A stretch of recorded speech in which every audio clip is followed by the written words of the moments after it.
everybody. Call to order the meeting at 7 o'clock on January 6th, 2026. Which meeting of the year? Roll call. Ted, Bill, myself, Megan, and do you guys like to introduce yourselves again? My name is Eric Johansson. I'm the new Public Works Supervisor for Andover. The new Jay. I apologize, I have the flu, so I don't want to get anybody sick. Thank you. Thank you. I'm not sure if I should thank you for coming in, because I feel like you should be home, but for your own sake. Well, I'm getting better. Okay. I'm Greg Garrison, PHP. Cool. All right. Oh, and Jim, Jan's on. Yeah, Jan's on. And I'm Tom Weldon with VHB. Okay. We'll try to last time. Additional questions. Yeah. All right. So no additions or changes in the work agenda. Approval of the minutes. Everybody get a chance to read them, review them. Anybody seen anything, any comments, changes? I'll make a motion to approve the minutes. I'll second. All in favor? Aye. Aye. Okay. For public comment, old business, permit application IWWC 25-15, Jim Milano, Tom Andover, Long Hill Road replacement on existing Long Hill Road bridge over the Hop River. Okay, so any other discussion? So I presented last time, I think wanted us to come back to answer any additional questions. I think you have actually questions for the town, if I remember. Well, the pre-work. I had 3 questions last time, and I'll start with the same Sure. 3 questions this time. Who from the town is in charge of the job? So that the Jim Milano, so the town administrator, our town engineer, within the town engineer? No, Oh, okay. I'm the Public Works Supervisor. Oh, the public works, okay, so the applicant is the town manager, so it's Jim Milano, so he signed that, and he's the applicant, so he's in charge of the job. I thought you were It's the applicant. Well, we may be the applicant, it kind of differs. Well, that's why I asked the question, because on the application, it says Jim Milano is the property owner, and it said you were the applicant. Right, I think it's, it differs at state and federal level where the applicant has to be the owner, so it's on the town level, it kind of changes from town to town, so, but we're the authorized agent, so we're the designer and the CLE for the project. DOT is also involved, they administer the project, but it is a town project. If I understand, it's VHB on behalf of the town, it's the applicant. Okay, yeah, Yes. no, I got it, and Jim's here on the interim basis. Eric, I think you said your name was, you're brand new Yeah. and all new people, just when something happens, and I know Eric Anderson got called on plenty of times with the last bridge, he was in the middle of it, hot and heavy, and he knew he was the guy who was on the hook, and Yeah, I think that's, he attended all the meetings and he did. kept up. He was up here, he had that was, sort of his personality driven, but he was, you knew he was the guy that if anybody had a question, he was the guy you went to. So the project's overseen by the state, it's state administered, so it's, the contractor is hired, correct me if I'm wrong, Tom, he's the project engineer, so he's really, he's behind all of the work. Yeah, if I could just jump in momentarily. On the Bunker Hill project, Bridge 106, the sister project to this project, Eric Anderson, as the town administrator, was the day-to-day administrator for the town of Andover. So any questions that arose during the construction of the project would funnel from the contractor through, in this scenario, SLR, who was the consultant inspection firm hired by the town of Andover after undergoing a thorough selection process and interview process. And then ultimately any final decisions for any issues of major or substantial or major change, recommendations would be made to Eric, who then in turn would take those recommendations to the first selectman and the board of selectmen for final confirmation of the town's position on that particular issue. In the absence of Eric, I realize Jim is acting as a interim town administrator, but in the meetings that I had with Eric and Jim prior to Eric leaving, was that Jim was going to step in and basically fill the shoes of Eric in that role for this project until such time as a permanent town administrator could be hired by the town. I hope that answers your question, or because the project is 100% owned by the town. The only reason that Greg and I are involved in the project is because the design and the inspection of the project and along with the construction is 100% reimbursable to the town of Andover by federal and state monies.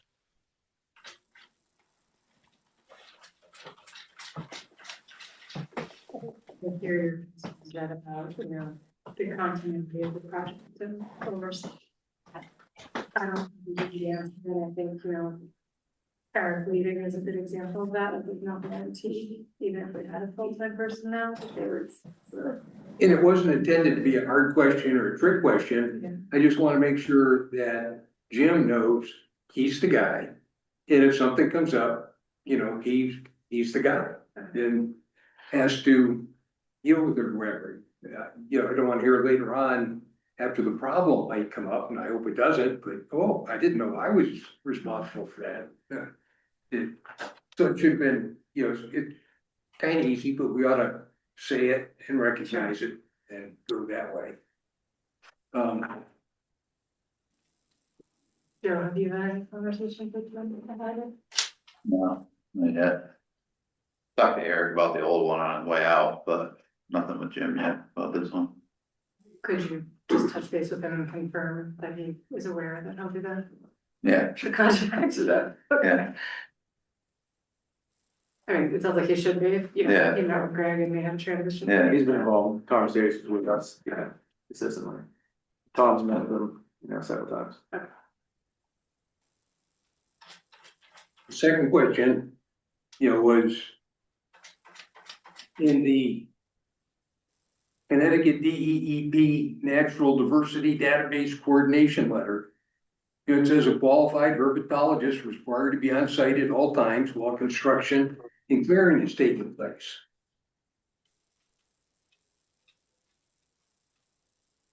And I just wondered if we were planning on complying with that. I guess it's a requirement from DEEP. It is a requirement from DEEP, and during the normal course of construction, we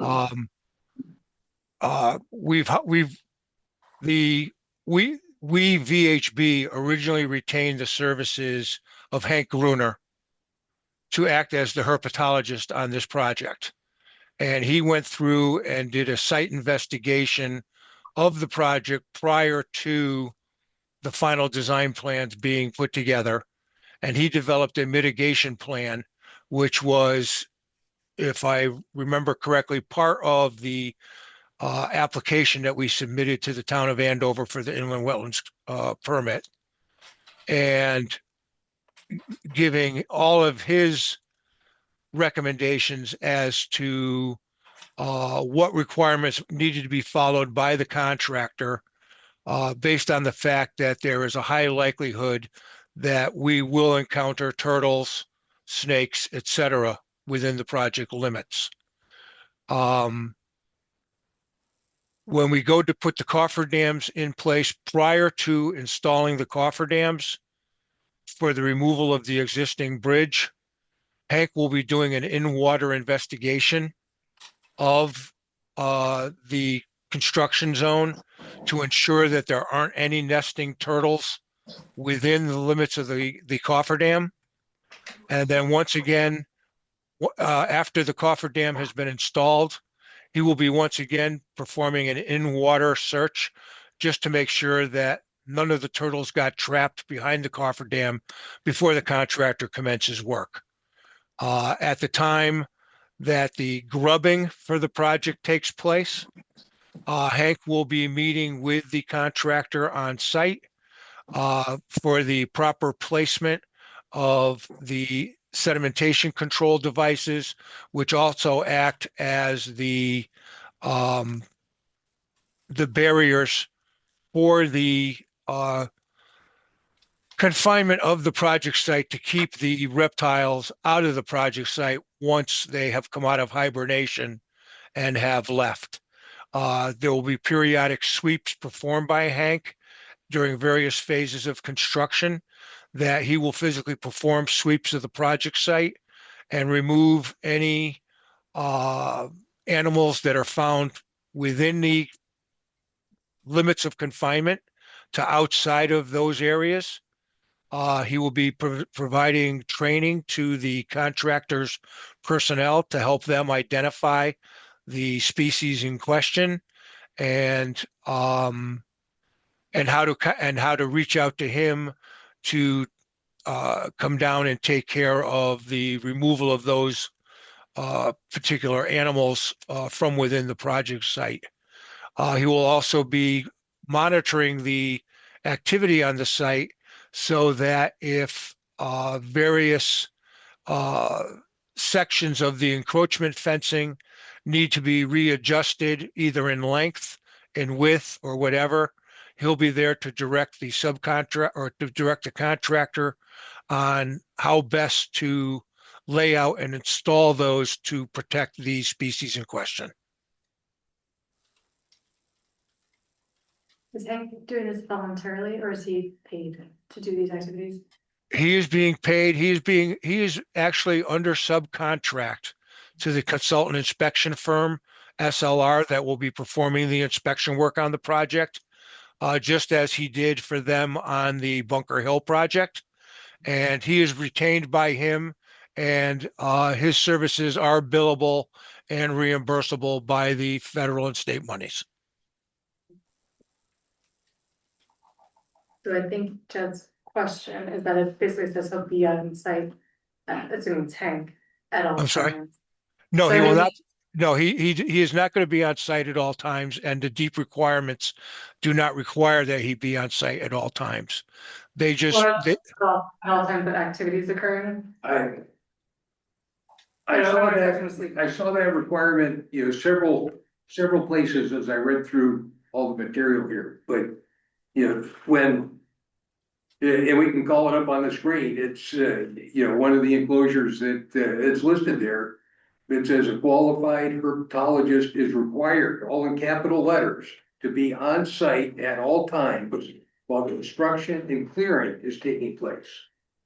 And I said, I agree with everything that this gentleman just said, and I know Hank does a very, conscientious job, and I'm glad he's there because we got all these different time frame windows, and keeping all that straight would be difficult, but I know Hank would do that. But I just don't know how we would comply or why we should be expected to comply. But it doesn't seem that the right answer is to ignore, the capitalized required to be on site at all times. So I don't know, Tom or Greg, if you can answer this. So are there any periods in addition to what Tom just described where there could be construction or clearing activity that aren't included in what you just said? Could there be other activity being performed where? well, see, we had the same requirements on the Bunker Hill project.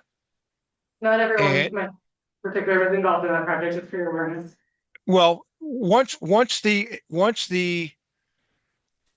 encroachment fence and the sedimentation control fence is installed by the contractor, which delineates the work zone of the project, and Hank has done his initial sweeps of the project.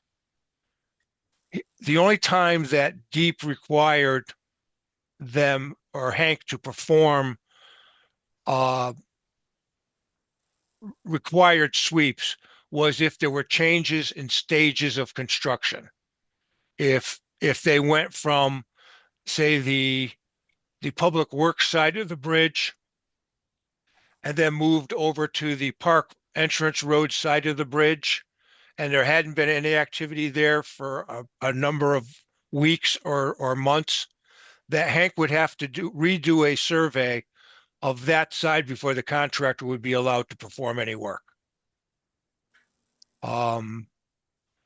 Ideally, it's the primary thrust of Hank's involvement in the project is in the early spring when they hibernate, when they come out of hibernation and start becoming active and going to their summer habitat, if you will. And once that is out of the way and we have the work zone contained, then it's Hank basically coming down on a weekly basis to monitor the site, make sure that the encroachment fence is still intact, hasn't been disturbed, and to do a general sweep of the project to make sure that none of the affected species have gotten back within the work zone. And that has been the working relationship that we've had between our office, Hank, and Dawn McKay of NDDB Deep. Not an expert, I just No. read through the stuff and, you know, This is a deep requirement, you know, it's under their jurisdiction, their regulation, so. You know, I don't know that it's necessarily the town's responsibility to monitor, you know, the deep regulations for protection of the reptiles, you know, I was just reading through the but it's report.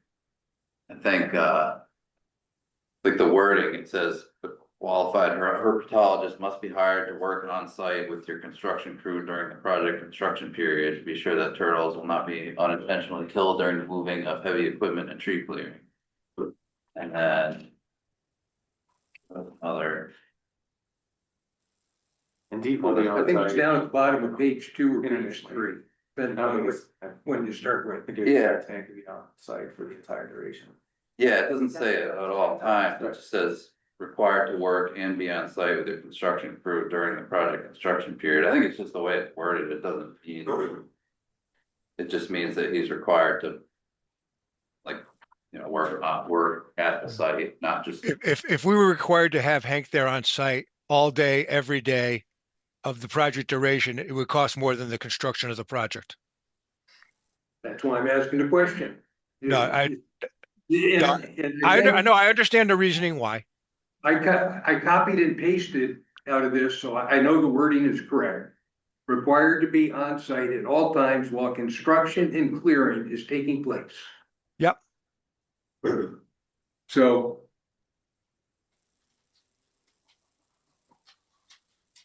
I assume there's gonna be construction and clearing going on most days of the project. You know, I don't know.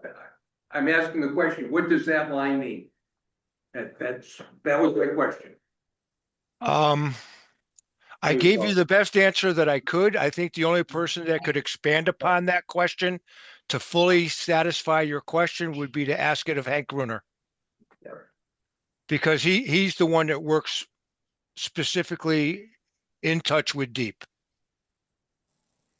So I think to Greg's point is based on Deep's permit review, that was a requirement that they implemented.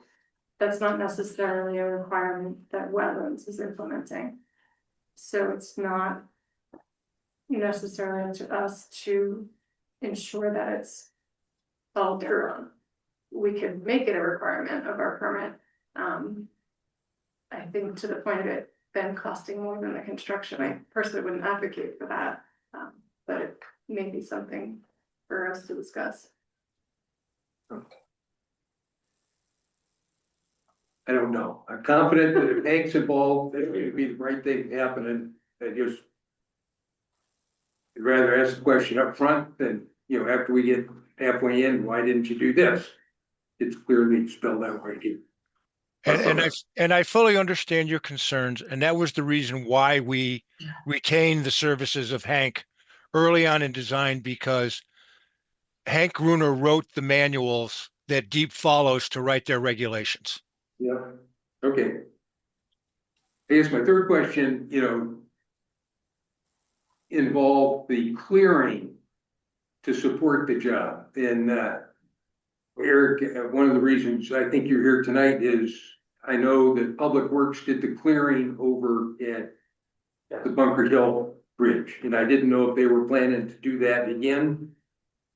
At the Bunker Hill Bridge? No, at the Long Hill. Hill, yeah. Okay, and so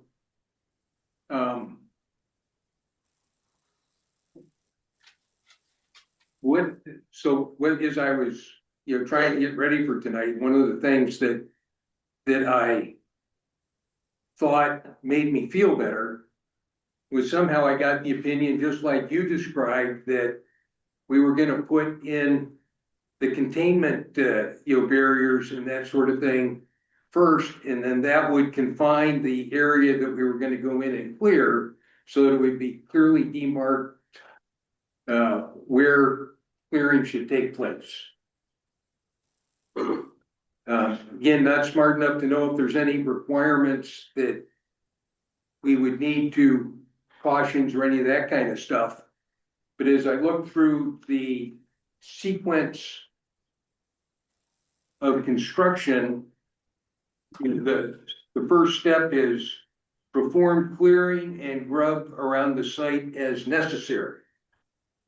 And I thought if there were any concerns from a wetlands point of view, they weren't specified in that guidance, and I could find no other guidance in all the stuff that I saw online that might help you as the public works supervisor understand, other than leave some trees, leave these big trees in as much as you can.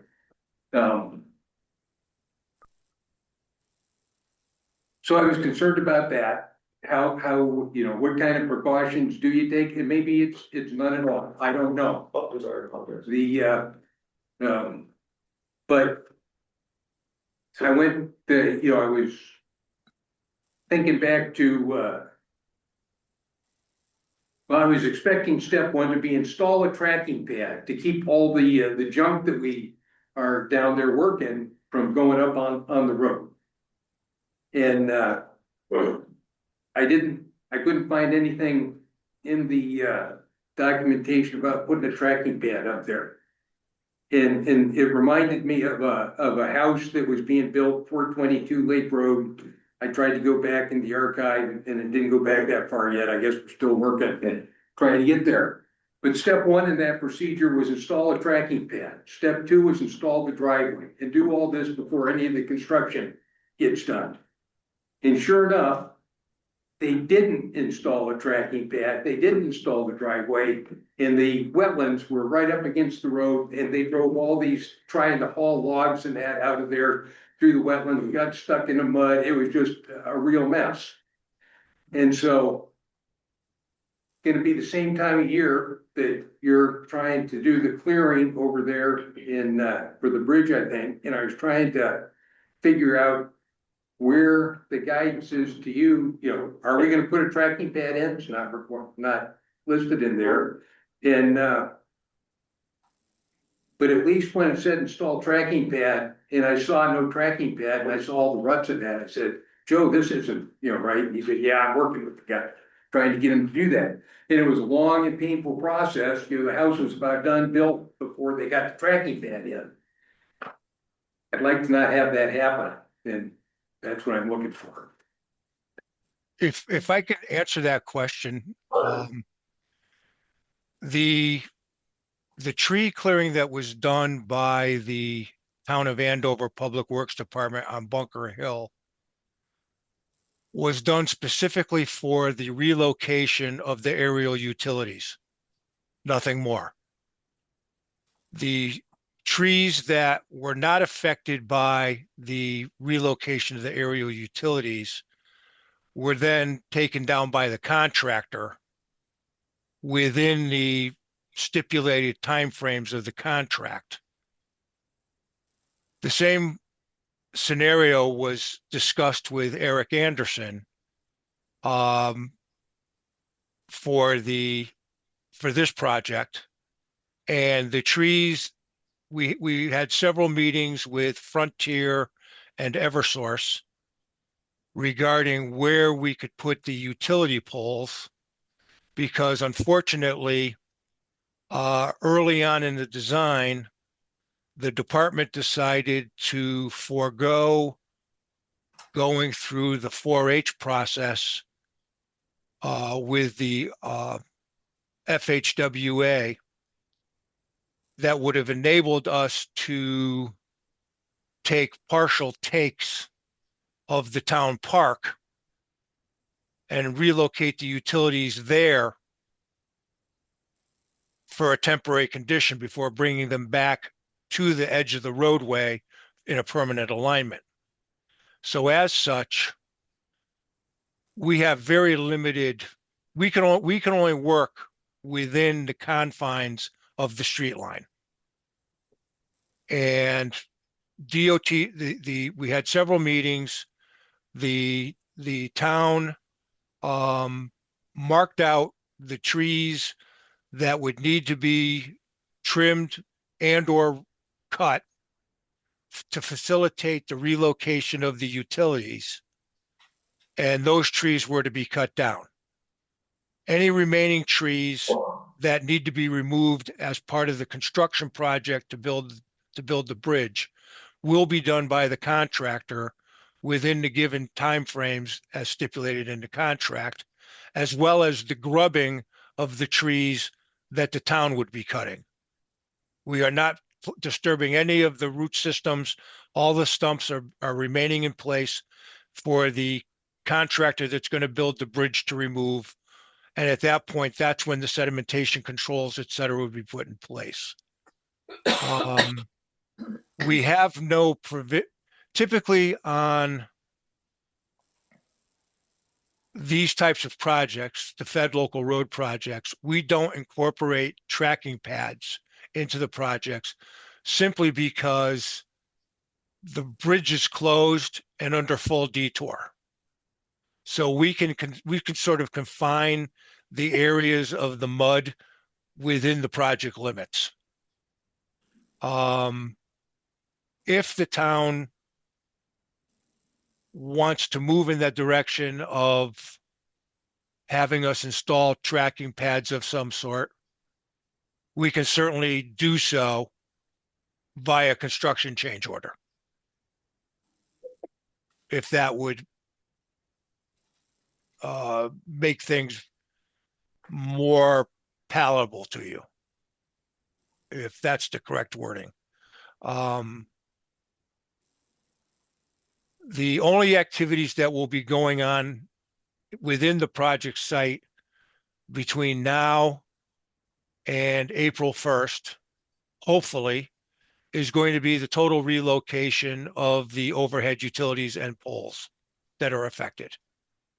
So that as of April 1st, the site can be turned over to the contractor completely, and he can build the project within the given time frame we have for the project, rather than we went through this scenario on the Bunker Hill project. We had everything ready for the utilities to do their relocation. The contractor came in, put in his cofferdams under the guidance of Hank Gruner. We were sitting there ready to go, ready to drive micro piles on April 1st as planned. And the first utility pole got put into place on April 16th. So we were a month behind schedule because of utility delays right off the bat. And I think that Frontier is a little bit more motivated on Long Hill to get their utilities relocated on time, because unfortunately at the intersection of US Route 6 and Long Hill, working back down towards the Public Works Department. Their telephone poles are encased within the sidewalks that were built. And when those poles come out, they would be responsible for the replacement of the sidewalk, which they don't want to be. And we struck a deal that when they pull their poles, we're going to replace and repair those individual segments of sidewalk. So it'll be a continuous blend from Route 6 all the way down to the entrance of the park. So who determines which trees need to be removed by the town? To the construction. That was done by Eric and I believe the former Public Works Director, and with the guidance of Frontier staking out where they were proposing to put their utility poles so that the poles and the cross arms would remain within the street line so there would be no aerial trespass.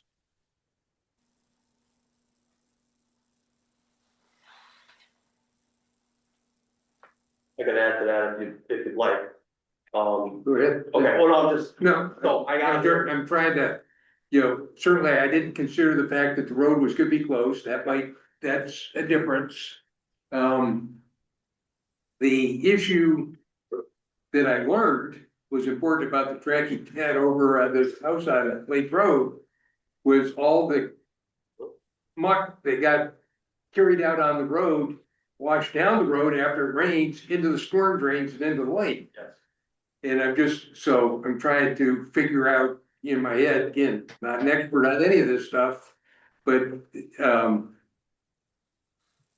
is all that mitigated by the fact that the road's closed? No, I guess the rain doesn't care whether the road's closed or not, but you'd have to go over and look at the site, and I guess I trust the engineers that are out there making sure that, as they say, they can find the site a little bit better, maybe that all makes sense, but that was my concern on asking the question, is what I saw over on a previous one, Yes. and it was nice that we had enough detail in there, that when they didn't do it, we said, step one was this, you didn't do it, what's up with that?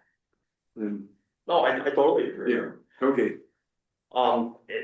To quell some of your concerns, I got here November 1st. One of my first duties here was the trees were already posted for the maximum or the minimum of 10 days that they need to be for the former Public Works Director was a tree warden. He posted them. We didn't have any issues. So I was then told that they need to come down sooner than later because of the relocation of the poles for Frontier. My last job, and I'm sure Bill, is that your name? Is that his name? Tom. Tom? Okay, Tom, sorry, I'm trying to, I apologize. No, please, I've been called worse. In my last job in Coventry, from what I've noticed, Frontier is a nightmare for CL or Eversource. I don't know if you're familiar with the rotary in Coventry over by South Street where Daly Road come together. For 4 years, a telephone pole sat and we had to pave around it because they wouldn't come and pull it out. So it was essential that we had to get those trees out and get them out quick because you have a small window with these guys, and if you don't meet that window, you're all done. So the trees were posted. When we cut them last month. The ground was frozen. All the trees were laid down in the parking area, which is all millings. We left the stumps because we didn't want to grub anything out of there to disturb the bank. We didn't need an anti-tracking pad to come in and out of there because we were in the park itself. The park actually has a paved area required, I believe, to come in and out of there. Every night we cleaned up our mess, so there was nothing, no runoff or anything.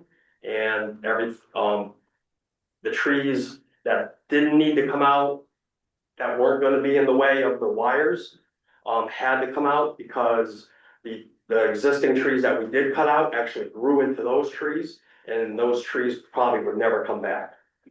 So, I heard there was some, discussion about all the trees we took out of there, and that's why we had to do that. yep. Do you anticipate additional tree or heavy vegetation removal during the project?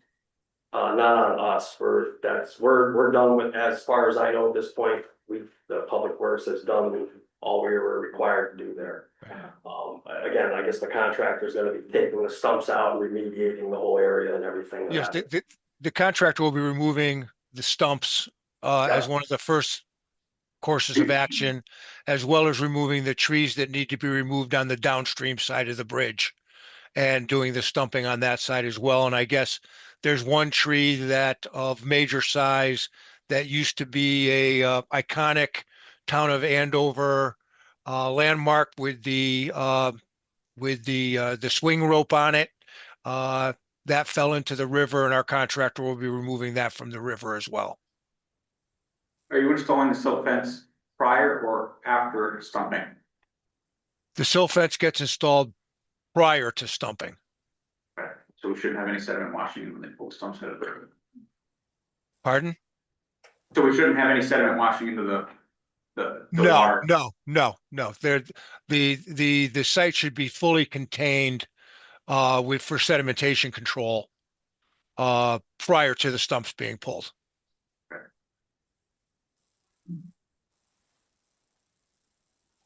No, that was all my questions. Anybody else have any concerns?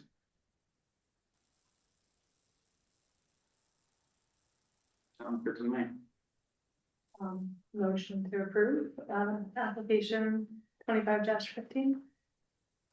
Second motion. All those in favor? Aye. Motion passed. Thank you. That's it for that. Thank you, everyone. Thank you. Carl? Happy New Year. Yeah, Happy New Year. Welcome to the project. Hi. All right, so the next one is permit application IWWC 25-16, Eric Johansson, Town of Andover, DPW. Application for renewal of the existing wetlands permit, IWWC 23-01. General permit for work in and around various drainage systems in Andover. Permit will expire March 6th. Existing proposal plan. Yeah. Yeah. That's the existing permit, Joe. What? It says, letter B, permit will expire March 6th, 2026. Yeah, that's the 23-01. Oh, okay, yeah, I see that. Hmm.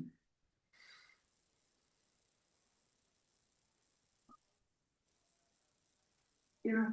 Oh, so again, I came into this, I think this is very progressive. The last town, Coventry I worked for, they were trying to get something like this through. They were having a lot of problems, around Coventry Lake with this. And, there's a lot of discussion over this, and I think this is a good idea for everything we do. We're kind of under a microscope now with everything that we do. And I believe in following the rules just like everybody else. The town is not exempt as much as people think they are. The only time, again, this is more for like a maintenance issue, clearing ditches, doing, maybe working around outlets for catch basins, things of that nature, some retention pond, clearing out, depending on to what degree we have to do. Again, this is more of a maintenance permit than anything else. I just like to get it renewed, so like I said, we're playing by the rules like everybody else has to. There's a lot of finger pointing lately, as everybody sees, and I just don't wanna be that guy.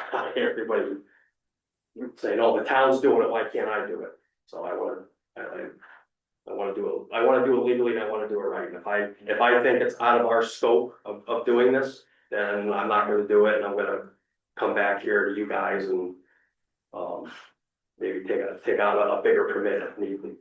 I'm very good on communication. I like that. Like I told Joe, some of my bigger projects that, cleaning dishes and things like that, I'll take a before and after picture, just so you guys can see this, scope of work I'm doing. if we need to, we'll put, coffer dam, check coffer dams up, for, if we're cleaning like really long lengths, because what happens is when you clean these ditches out, all of a sudden now they're bare, and you get all sorts of silt and, running. We can put a few stone check dams in there. We really don't get, if we have to, we'll put silt fence in. If we get into, rebuilding catch basins, we cut out around the catch basins and pull them out and fix them, put them back in. A lot of times we don't pave them that day because we have to let them sit a few days. A lot of times we put like a filter fabric over the top of that so nothing washes into the catch basin. We do have, and I can't think of the name of them, they actually make something. It's like an actual sediment catch for inside a catch basin, but the problem is with those, they only work on the flat top ones and not the curb back, because it doesn't catch the water coming behind in the throat of the catch basin. So depending on what work we're doing, I always try to at least get something over that so to catch the majority of the silt running in. But that's about the extent of the permit for this. Well, I appreciate your comment on, I guess I just recently gave up chairman of planning and zoning, and one of the things that I tried very hard to do was hold the town to a higher standard than we held the public to, because I didn't want to hear about why can the town do that and I can't do that. And my concern with the existing application, whatever, the permit that you've got now, is that there were not enough things coming to the inland wetlands. When you bring an application to us, I always learn by reviewing it, asking questions, and that sort of thing. If we never hear from you, or rarely hear from you, that doesn't provide us that opportunity to learn.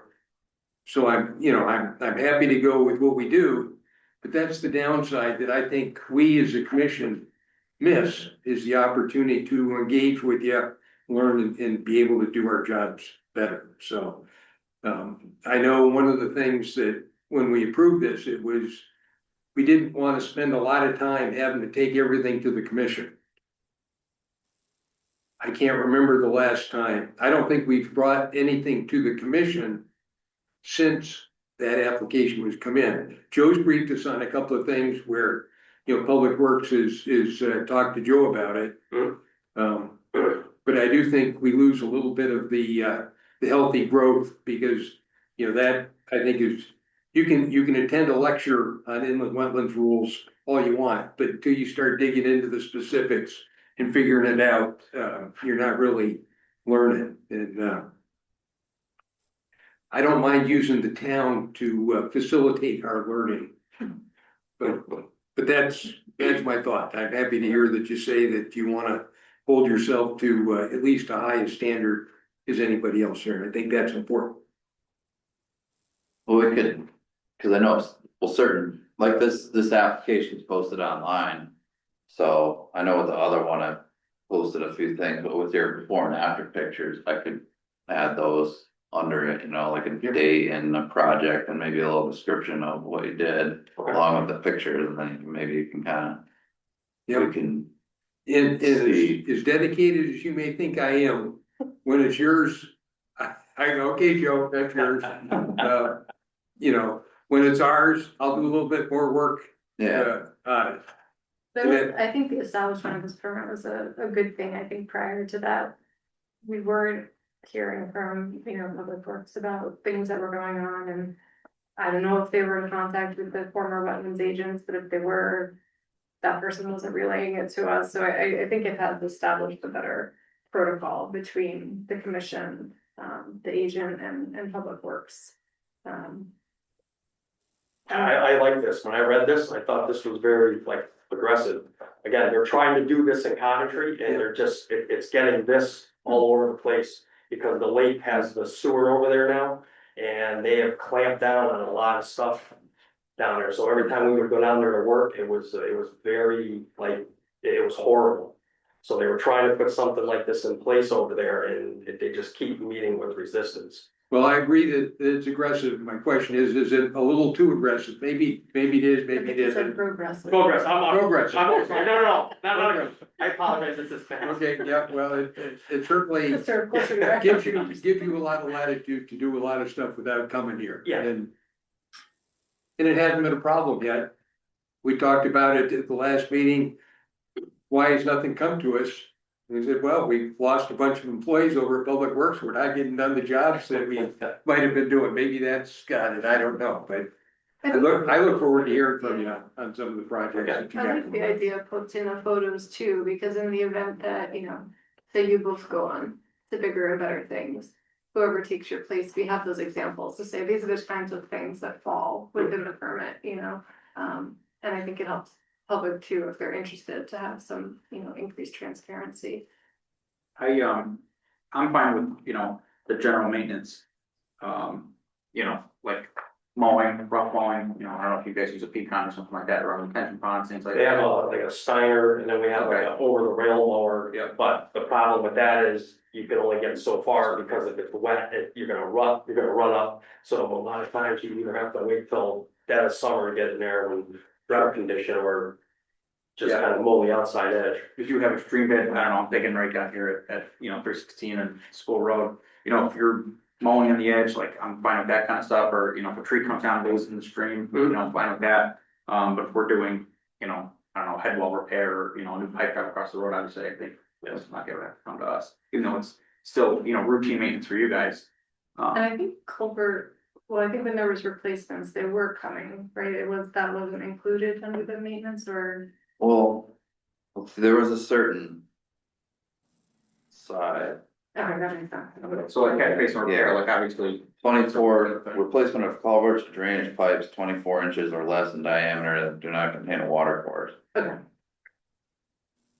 And again, too, I can take pictures before so you can see it. I mean, there's a lot of infrastructure out there that's all metal, that the bottoms are rotting out. And you have to replace the whole section. It's not. So I can take a before after and I can take like one during while we're doing it and one after as well. Just so you kind of have an inkling of what we're doing. I think, and I'm stretching my memory here, but when we talked about the initial permit that you're seeking to renew. So wetlands, whether they're man-made or natural, fall under wetlands. And so a lot of these systems create wetlands where there may not have previously been a wetlands. And not that we don't care about those, but we would put, natural water courses or wetlands that are involved in these systems as a higher, priority for the commission to be involved in. And the wetland in the technical soil sense that's being generated by, standing water beneath the culvert or things like that. Sure. And again, if you guys have any questions, concerns about anything I'm doing, please feel free to reach out to me. I'm very flexible. If you think I'm doing, I don't know it all. If I don't know it, I'm gonna go find the answer out to it. I'm not that guy. I have plenty of resources that I can tap into to find out what the best course of action would be to take for that job. And I'm not gonna go do it and say, oh, I should have did it. Oh, I should have did X, Y, Z first. I don't start my jobs like that. Like you were saying, the anti-tracking path. I know what that is. And if it was something that mucky and murky and everything like that, I would have done something totally different with that. Because again, that can end bad all around at the end of the day. It just doesn't, people think, oh, I'm just coming in and out in the mud and stuff like that. Well, all of a sudden, somebody's got a pond down the road with their prize fish and kill them all because they're like, well, no, I just never. Yeah, it becomes a whole, that little problem now became a bigger problem. I don't want it. Are there any language changes that you guys would like to see in the new permit? No? Okay. How long are we looking to, did we want to change the time for it? For how long the permit was, it 5 years before? 3 3 years, pick for just to see how it was going, I don't know. I'm in favor of keeping 3 years. Yeah, I think that's good. Yeah. You guys okay with that? I agree. Yeah, I keep looking up at you, I don't know. That's fine. I think you can do up to 10, and then you'll have to redo. The current, which I mean, it'd be basically the same as what you're doing now, but it's like you can extend it up to 10 years, so you get another. Sure. So we could extend it one more time. after Yeah. this phase. Then it would have to be a new permit, but I mean, it's basically the same process, so. Yeah, I think 3 years is good, we could revisit it and then make any changes at that point. So I'll make a motion to approve, permit 25-16 as written, for 3 years. A second, All those in favor? Aye. Okay, motion passed. Cool, Thank you, you guys are all set. appreciate it, thank you. All right, new business. Any new business? No, nothing new, That's it. everybody's quiet for Christmas. Yeah, No major projects, the ground frozen. Not yet. Nice to meet you. Nice to meet you. Nice to meet you. Nice to meet you. Okay, other business, new training requirements for wetland protections. CTPA 25-73. Yeah, that was, the public act, it came into effect in October. I printed out some copies of the section that applies to us, and it's basically, I think it requires everybody on the wetlands commission to take the DEP training course. Do you know, is this, the same training that's been previously offered over the years, or is this considered a new training? They redid it, but it's that same one, that the comprehensive one that you can do online, and So I did it a few years ago, so I'm really wondering, do I need to redo it? I think it was, what did it say, every 4 years? Said, yeah, any member, staff person serving to complete training you gotta complete it by January 2027, and then once every 4 years after. Or once a term, but our terms aren't longer than 4 years, so.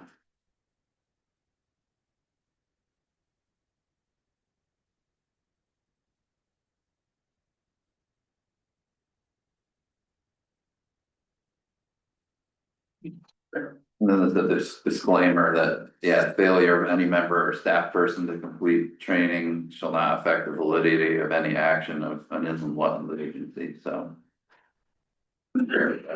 It's required, but, Qualifying decisions that we make. yeah, And you could read it, Joey. with that, You could read it. yeah, I probably should redo it, cause it's been a while, but it's been over 4 years. But I'd have to do it for Wyndham anyway. It's not, I mean, as I'm reading it, it seems like it doesn't matter if you did it before. Yeah, That would be functional.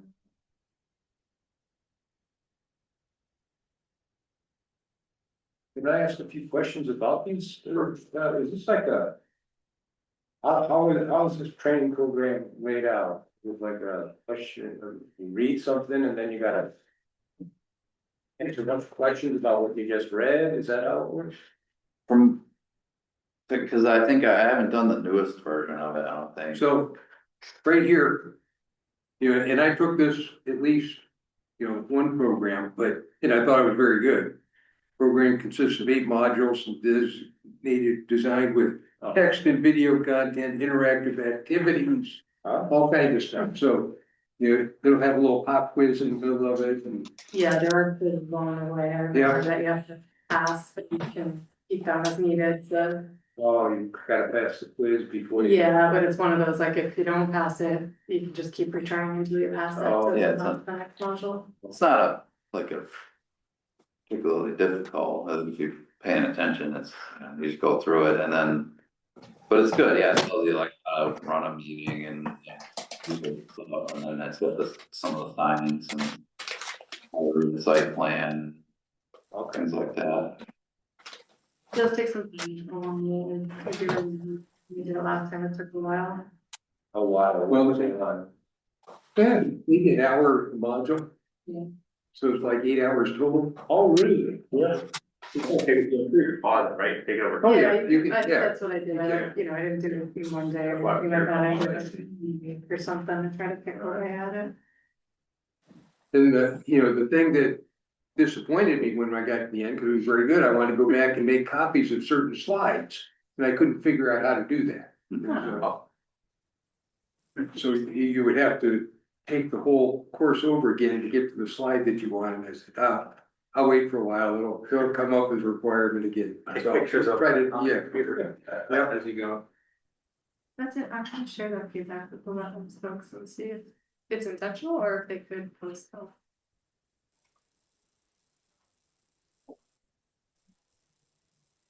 Cool. Just telling us where, how to do it, The registration. all the registration. Yeah.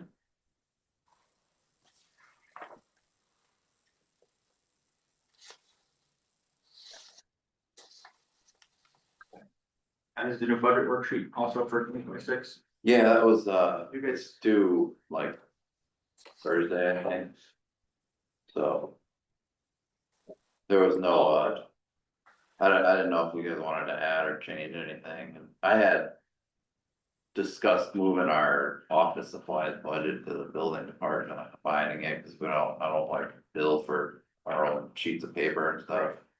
So, So I just realized, just going back to the training for a second, we have the whole year to complete that. yeah, Okay. Yeah. My brain was thinking by January 27th of this year.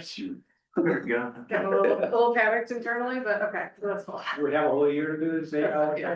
2027. And again, I think it only said one member on the commission. That was the former rule. Oh, So the okay. new rule is that everyone does.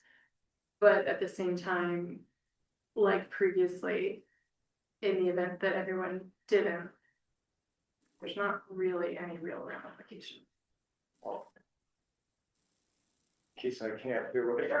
Yeah, I mean, our commission isn't gonna be shut down and taken back over by Deep, on January 2nd if Bill fails to complete it, yeah.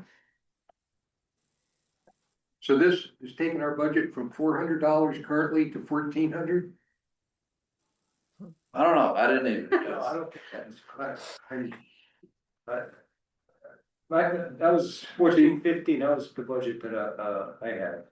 But, like you said, July of 25 to June of 26, Is that what was spent? we're about 336.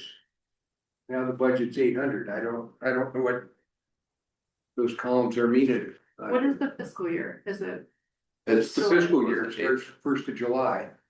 so the budget would then be for July 1, 26 to June 30th? Yeah. 25. Now, maybe that number's what we've expended so far. I don't know. This is what we had last year. I've usually just, Okay.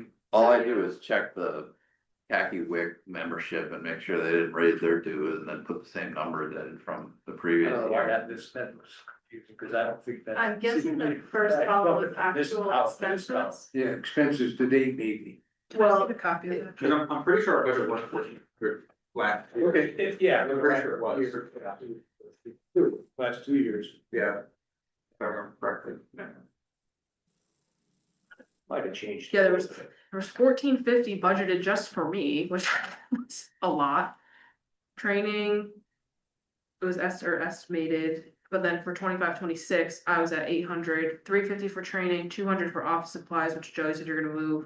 And then 65 for memberships of 1415, yeah, total.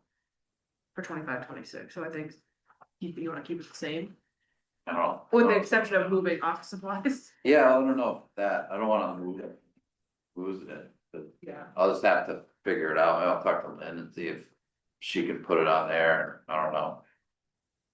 Worst case, we just keep them in there and. Does that training cost money? No, No. The only thing that cost me last year is we did that class. yeah, there's certain things like that that pop I up, think it was that like $200 per person. if you wanted to do a workshop or something like that. There's money for that, Right, which trainings, our budget's $350 for that, so. yeah, so Oh, yeah, that must be, this is expenses then. we could try taking the office supplies. It must be because $65, I'm pretty sure that training was 65 per. Did you take it too, Jam? I know I took it. Yes. Okay, did you guys do it? I said I didn't wanna take it, No. but I wanted to get the results, Okay, that was an option, okay. I never did get the results. Suppose I forgot about So that. I'm just curious with the reduction in the board clerk. Does that still provide room in the event we have, public hearings and things like that to pay, or is that just covering? Yeah, I think it went based off of actual for 23-24. They looked at what I was paid. I think that's what we kind of do for the rest of them too, so. Cause we canceled a few meetings, so we didn't have, yeah. But yeah, if you have an extra, if we have like a special meeting or a public hearing or something, we might have more than. Well, I guess the town would have to find money. Yeah. And ultimately, like if you're under in training or office supplies, as long as like your department as a, I'm gonna call it department, like the commission as a whole in the budget isn't under, Right. and that's like. I mean, that's why, you know, we could probably keep the office supplies on there just in As the a case that, I don't know, something happened. Or you guys do training or you do. Right. Yeah. Whatever you order. Right, so maybe we'll keep that on there just in case we have to move that 200. If that's okay with you guys. That's not- Are you good with the budget? Yeah, Yeah, okay, I'm fine with leaving it the way it is from. Do we need to motion to approve it or anything, or is it even in our control to? To approve it? I don't know, I think we just submit it and then they approve it, I mean, you couldn't motion, but I don't know, if you need to. All those in favor of keeping it the same? Aye. Unanimous. It's a hybrid motion. Yeah, I was like, I like that. Vote with one motion. It's a vote, It's documented that we were in agreement. Exactly. It was- Yeah. not official motion, I don't know if we're allowed to, I don't know, who knows? I think that's everything, right? Did you have an agent report for enforcement action? No, what's the one, there was one on, it was,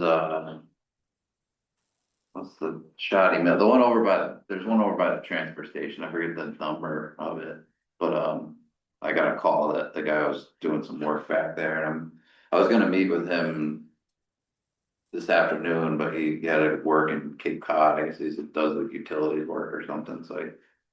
And then there was a bunch of snow on the ground, so we pushed it off till next week, so I'm gonna go look over there it was work in the Upland Review area. Without a permit, so I gotta go. Chase him down, he was cooperative, so I'll go down there, and I haven't been on the property yet, so. What's he doing down there, you know? I guess he was building, using some gravel and stuff, he was building a flat area for his kids to ride their bikes or whatever down there, cause it's like on a pretty steep hill, so I think he was just making like a flat area for him. Like I said, I don't really, I know the full scope of it, so. Filling in the one view, I guess. Hmm. All right. Make a motion to adjourn the meeting at. Let's say 8:03. On Tuesday, January 6th. Second, All those in favor? aye. Okay. So passed. Bye, Jan.